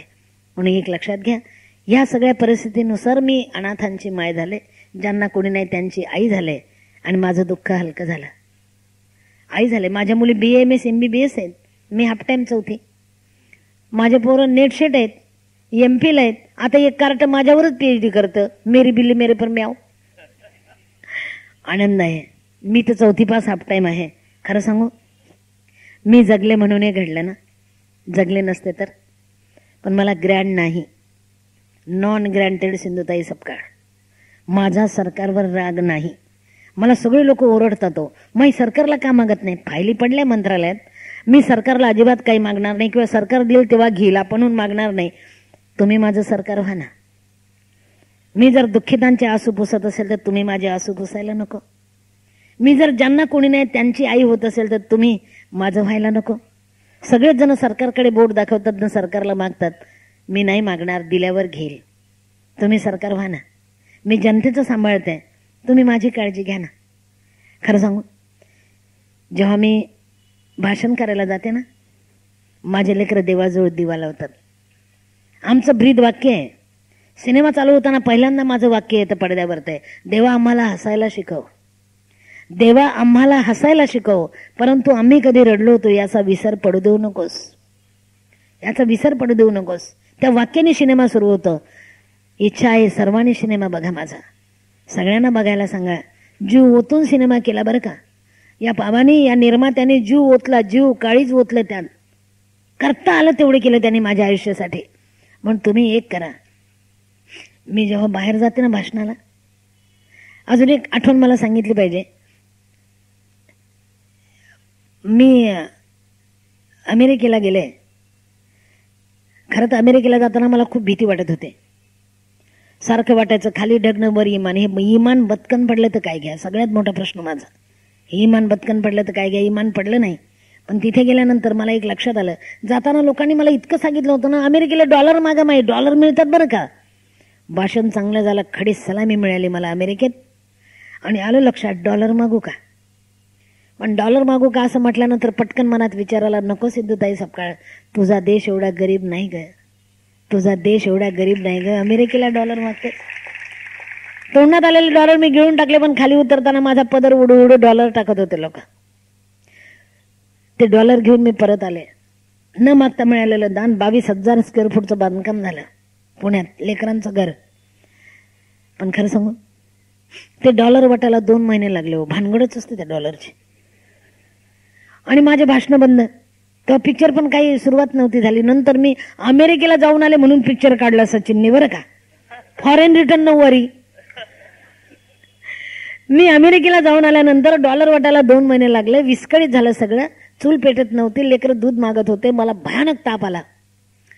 मला मनात विचार आला, सिंधुताई सपकाळ, या लेकरांनी तुला माय मागितलं नाही, बाप मागितलं नाही, गणगोत मागितलं नाही, अगं दूधच मागतात तेही तुला देता येत नाही.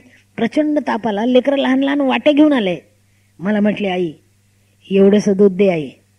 डॉलर आहे पण वटले नाही. भाषणं बंद, विस्कळीत झालेलं सगळं. हातावर आणून पाडावर खाते. मला लई राग आला माझा. ह्या लेकरांनी मला गणगोत मागितलं नाही, मायबाप मागितलं नाही, कोणी मागितलं नाही, जेवायला मागितलं, दूध मागितलं, ते मला देता येत नाही. संतापाने ताप भरला माझा. मला राग आला. माझ्या लेकरांनी वाट्या नेऊन ठेवल्या, लहान लहान पिल्ल्या. परत मग जवळ मला म्हटले, आई रडू नाही आई. मला जोरात हंबरडा फोडला मी. ही दुसरी वेळ माझी रडण्याची. मला माझा राग आला. माझे लेकरं म्हटले, आई रडू नाही आई, आपल्याला भूकच नाही आई. आपण उद्याला जीव आई, आज आपल्याला भूक नाही आई. उद्याला जीव आई. लहान लहान चिमणे हात माझे आसू पुसत होते. मला रडायचा सुद्धा अधिकार नाही. शेवटी दुसऱ्या दिवशी उठले, चालायला लागले. देंगा उसका भला ना देंगा उसका भी भला. खरं सांगू, माझे लेकर मला काही मागत नाही. मी जेव्हा बाहेर येते ना, तेव्हा माझे लेकर देवाजवळ दिवा लावतात. हे मला नव्हतं माहिती. परवाला माझं भाषण कॅन्सल झालं म्हणून मी दुपारी घरी गेले नाही, तर मी रात्री बेरात्रीच जाते. माझ्या लक्षात आलं, लेकरं दुपारी दिवा लावून माझी वाट पाहतात. मी ओरडले, बेटा संध्याकाळी सांजवात लावा रे, दुपारी दिवा लावता रे. माझ्या एका लहानशा मुलाने मला उत्तर दिलं, आई आम्ही का दिवा लावतो माहिती आहे आई? नाही रे बेटा, तू भाषण करायला जाते नाही तर आम्हाला खूप भीती वाटते आई. का रे बेटा? आम्हाला असं वाटतंय आता आमची आई जोरजोरात भाषण देईल ना, मरूनच जाईल असंच वाटते आई. किती खतरा करते आहेत माझे. म्हटलं मग तू जाताना आम्ही तुझ्याकडे पोटभर पाहतो आई. आई परत नाही आली तर काय घ्या. आणि तू पाठमोरी झाली की आम्ही देवाजवळ येतो आई, प्रार्थना करतो आई, देवाला सांगतो आई भगवंता आम्हाला कुणी कुणी नाही बरं का, एकच आई आहे बरं का, आमच्या आईला मरू देऊ नको बरं का, पाठवून दे बरं का, आम्हाला कुणी नाही बरं का, असं आम्ही देवाला सांगतो. दिवा लावतो आई. पण तू जाताना लावलेला दिवा तू परत येईपर्यंत विझू देत नाही आई. का माहित आहे? देवाजवळ दिवा जळते ना आई, तर आम्हाला वाटतं आमची अजून मेलीच नाही, कारण दिवा विझलाच नाही. आम्ही दिवा लावून तुझी वाट पाहतो आई. जी लेकरं देवाजवळ दिवा लावून वाट पाहतात त्या लेकरांना मलाही रिकाम्या हाताने जायची भीती वाटते हो. म्हणून देंगा उसका भला ना देंगा उसका भी भला. ज्या दिवशी मला ताप आला होता आणि लेकराला जेवायला नव्हतं, त्या दिवशी एका मुख्या मुलाने 2 ओळीची कविता लिहिली. ती असं उचलूनच आणलं, आई मेली वाचा गेली. आणि विशेष म्हणजे साने गुरुजींच्या कर्मभूमीतून आणलंय मी, अमळनेर. गावकऱ्यांनी मला पत्र टाकलं, माई एक भिकारीन बाई आमच्या गावात आली होती, भीक मागता मागता मेली माई. आणि पोरग चालतं बोलतं 5 वर्षाचं मुक झालं माई. आई गेली वाचा गेली. मी गेले घेऊन आले, डॉक्टरला दाखवलं. डॉक्टर म्हटले हा शिकेल सगळं काय होईल पण वाचा येणार नाही माई. आई गेली वाचा गेली. मुका आहे पण शाळेत जातो. ज्या दिवशी जेवायला नव्हतं त्या दिवशी त्याने 2 ओळीची कविता लिहिली. भुकीने काव्य जन्माला घातलं, लक्षात घ्या. त्याने 2 ओळी लिहिल्या मुख्या मुलांनी लहानशा, कारण त्याला बोलता येत नाही ना, भूक लागली होती. त्याने लिहिलेल्या 2 ओळी अशा होत्या, खरं सांग माझे आई. लहानशा मुलाने लिहिला, मुख्या मुलाने. खरं सांग माझे आई, काग भूक ही लागते, पिलं पोट भर पाणी तरी भाकरी मागते. त्याने लिहिलं, माय एवढीशी भाकरी हो माय, बस भूक लागली ग. आणि काय अधिकार आहे सिंधुताई सपकाळा आराम करायचा, म्हणून रात्रंदिवस फिरते. परवाला मी कुठे परभणीला होते, तर कालच मी औरंगाबादला होते, नाशिकला होते, आज मी इथे आहे. उद्यापासून परत प्रवास सुरू आहे. खरं सांगू, देंगा उसका भला ना देंगा उसका भला. जे लेकर देवाजवळ दिवा लावून वाट पाहतात त्यांना मलाही रिकाम्या हाताने जायची भीती वाटते हो.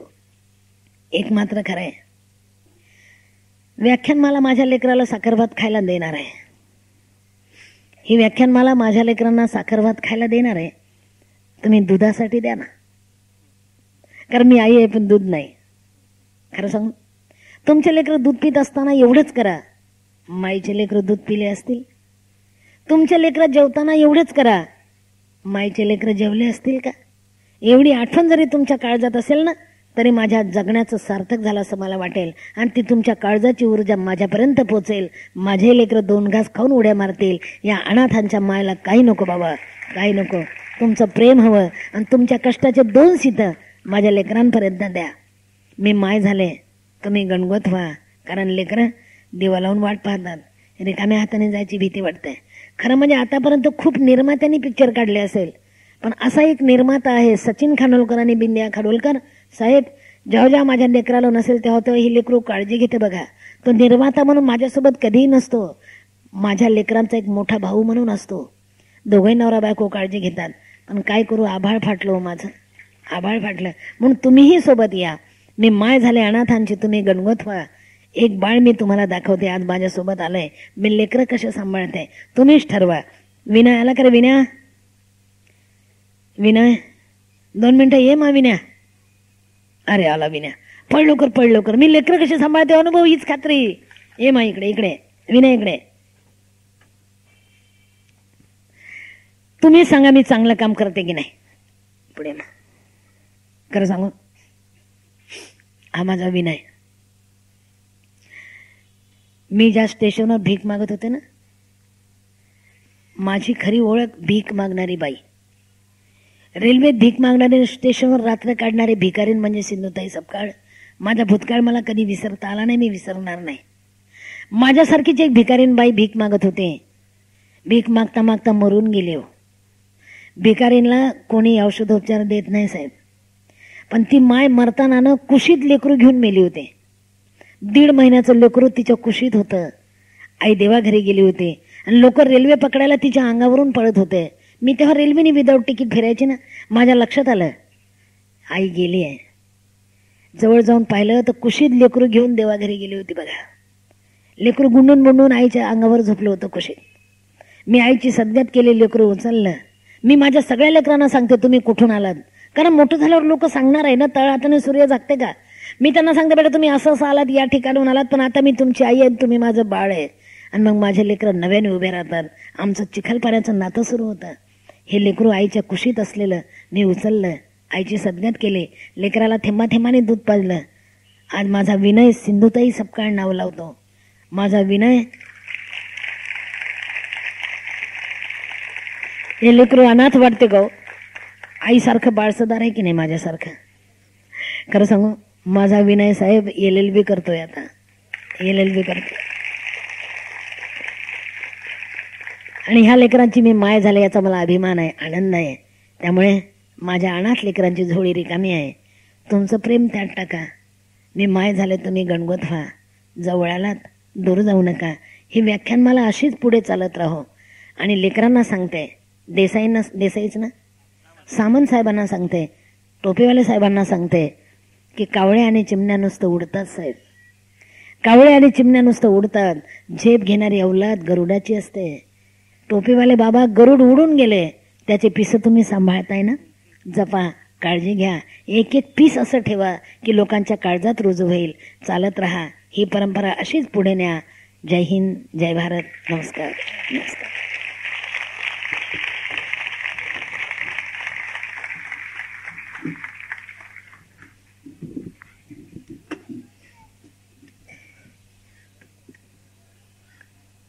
आईच्या काळजावर आलेले शब्द. कधी कधी अशी वेळ येते की काही शब्दच सुचत नाहीत. फक्त कृतीने आपण धन्यता मानू शकतो. या ठिकाणी एकच करू शकतो की माईंना साष्टांग नमस्कार घालू शकतो.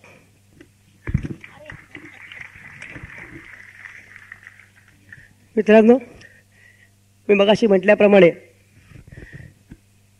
माईंचा जीवनपट ज्या दाम्पत्याने महाराष्ट्राच्या कानाकोपऱ्यात पोचवला,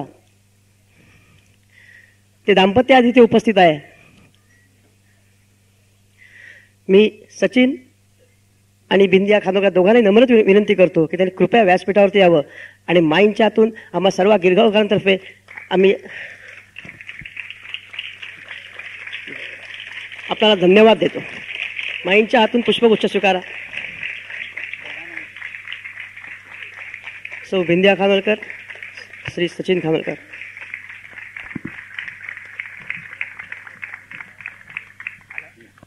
त्याचप्रमाणे माई या ठिकाणी आणखीन एक जाहीर करू इच्छितो. आमचे एक प्रायोजक, ही समोर जी पेढी आहे मोहन बिल्डिंगच्या नाकावर, रामचंद्र केशव अँड कंपनी यांच्यातर्फे आपल्या संस्थेसाठी 51,000ची देणगी आलेली आहे. रामचंद्र केशव कंपनीचे जोशी साहेब येथे आहेत. जोशी साहेब 2 मिनिटं. जोशी साहेब.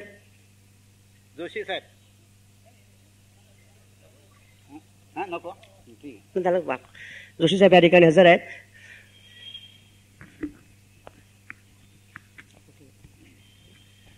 प्रमाणे आणखीन बऱ्याच काही इथे आपल्या संस्थेसाठी देणग्या आलेल्या आहेत. त्यांची नावं आणि सर्व आम्ही लिहिलेल्या आहेत. अजूनही ज्या कोणाला काही देणग्या द्यायच्या असतील त्यांनी कृपया निखिल भट यांचे संपर्क साधावा.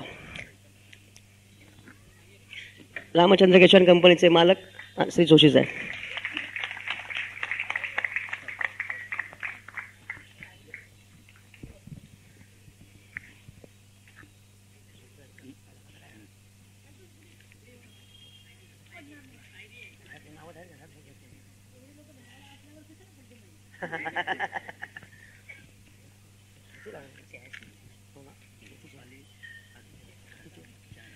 सौ रुपाली आजगावकर यांच्यातर्फे 4,000ची देणगी या ठिकाणी आलेली आहे.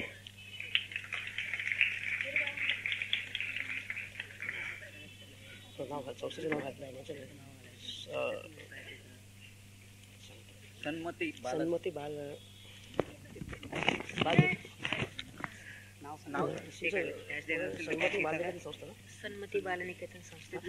सन्मती बाल निकेतन संस्था संस्थेचं नाव आहे. ज्या कोणाला चेक द्यायचे असतील त्यांनी ह्या नावाने चेक द्यावेत.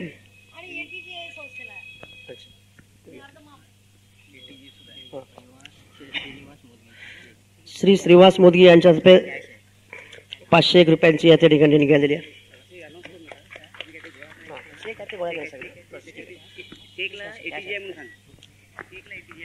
चेकला एटीजी मिळणार आहे. चेकसाठी एटीजी मिळेल आपल्याला. टॅक्समध्ये माफी आहे, याची कृपया नोंद घ्यावी.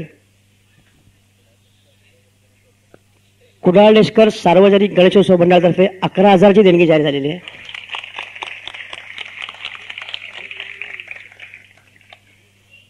शक्यतो चेक ज्यांचे असतील चेकबुक चेक या ठिकाणी मी तुम्हाला सांगितलं मगाशी नाव, त्या नावाने चेक देण्यात हवेत.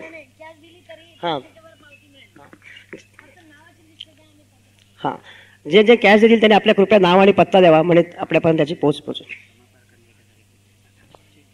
सर्वांना परिचित असलेले नाव काय श्री प्रकाश कांदरे यांच्यातर्फे 1,000 रुपये देणगी आलेली आहे. आपल्याचे आंबेवाडीचे सर्वांना सुप्रसिद्ध असलेले गिरगावातले श्री रमा पारकर यांच्यातर्फे 1,001 रुपये देणगी आलेली आहे. गावी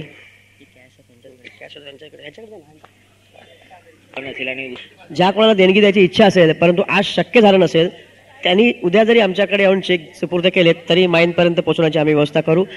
उद्या दुपारपर्यंत मुंबईमध्ये आहे, त्यांचं वास्तव्य आहे. उद्या दुपारपर्यंत त्यांचं मुंबईमध्ये वास्तव्य आहे. 301 ची देणगी आहे. श्री प्रकाश ठाकूर यांच्यातर्फे 500 ची देणगी आलेली आहे. श्रीमती छाया वर्तक यांच्यातर्फे 1,000चा चेक आलेला आहे. चेकच्या पाठी मोबाईल नंबर चुरी यांच्यातर्फे 1,001 ची देणगी आलेली आहे. चेक आहे.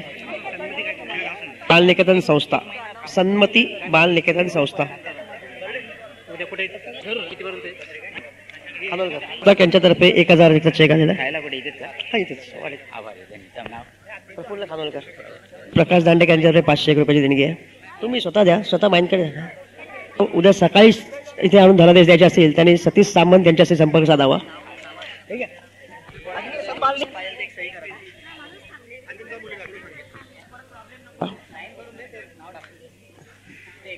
आणि ज्याने आज ज्यांना शक्य झालेलं नसेल त्यांनी उद्या जरी आणून चेक दिले तरी पण त्यांच्यापर्यंत पोहोचवायची व्यवस्था करू.